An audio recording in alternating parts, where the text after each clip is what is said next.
সায়দাবাদ যাত্রাবাড়ি রাজধানীর অন্যতম প্রবেশদ্বার। একদিকে শহর ছাড়তে চাওয়া যাত্রীদের ভিড়, আর অন্যদিকে অফিসমুখী মানুষের চাপ। ফল প্রায় সারাক্ষণই থমকে থাকা সড়ক। দেখতে এই যানজটকে শুধু বিশৃঙ্খলার ফল মনে হলেও আড়ালে চলে অদৃশ্য বাণিজ্য। যাত্রীবেশে যাওয়া যাক সায়দাবাদ। পৌঁছাতেই যমুনা টিমের কাছে আসলো অস্বাভাবিক এক খবর।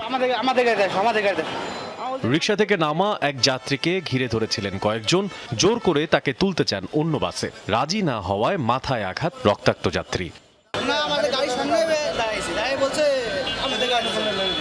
আমি গোল্ডেন লাইনে যাব, আমাদের এদিকে আমাদের গ্রামে বাড়ি যাবে, ওই গাড়ি যাবো। বলছে আমাদের গাড়ি যাবে না, তুমি গাড়ি কি করতে যাবো, এটা বললে আমার রিক্সা নিয়ে মাইক।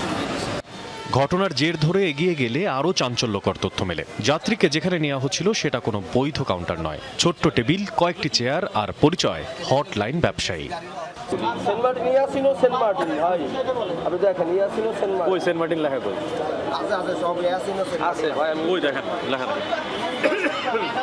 অর্থাৎ নিজস্ব বাস নেই, কিন্তু যাত্রী আছে। অন্য পরিবহনের যাত্রী ধরে এনে নেওয়া হয় কমিশন।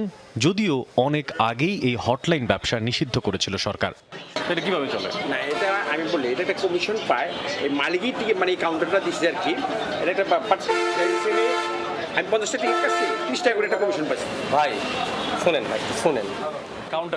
এবার সাংবাদিক পরিচয় দিয়ে ক্যামেরা সামনে আনতেই অস্বীকার। শুরু হলো টালবাহানা। দেখি ভাই, সমস্যা কি আপনার? শুধু আমার ভাই করতে টিকিটটা দেন। আমি নিজে করি চাকরি। টিকিটটা দেন না। টিকিট আমি কি কাটবো? এখন আমি টিকিট কাটবো। ভাই আপনার গাড়ি নাই? টিকিটটা বের করুন। টিকিট শেষ হয়ে গেছে ভাই, দেখেন টিকিট শেষ হয়ে গেছে। ফুরিয়ে গেছে টিকিট, কিন্তু ড্রয়ার খুলতেই ধরা পড়ে সত্য লুকানোর চেষ্টা। নামি বেনামি বিভিন্ন পরিবহনের শতাধিক টিকিট। গোল্ডেন লাইন আপনারা বিক্রি করেন না বলছেন, তাহলে এখন গোল্ডেন লাইন এখানে কিভাবে? গোল্ডেন লাইন ওই যে অনেক সময় দেওয়া যায়, ওরা আমরা গোল্ডেন লাইন দেওয়া যায়, মানে দেওয়া যায় বলতে কি, অনেক সময় দেখা গেছে বেশি যাত্রী হইলে কি জানি কয় বিক্রি করে ওরা। এরকম এক নামী পরিবহনের টিকিট নিয়ে পরিবহন সংশ্লিষ্ট কাউন্টারে গেলে অবাক হন তারাও, এবং চটে যান হটলাইন ব্যবসায়ীদের ওপর। এটা আপনাদের টিকিট নাকি আপনাদের টিকিট না? দেখেন তো আপনাদের টিকিট। ওর কাছে আমার টিকিট দেওয়া নাকি, ওর টিকিট কোথায় বলে? ও তো আমি জানলে তো আমি দেবো ওকে। আমার টিকিট সে কোথা থেকে পেলো, কিভাবে পেলো, এটা আমার বলতে হবে। হানিফের যাত্রী দেই না আমরা।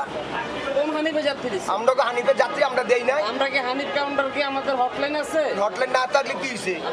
হানিফ আইছে, আমরা আপনাদের যাত্রী।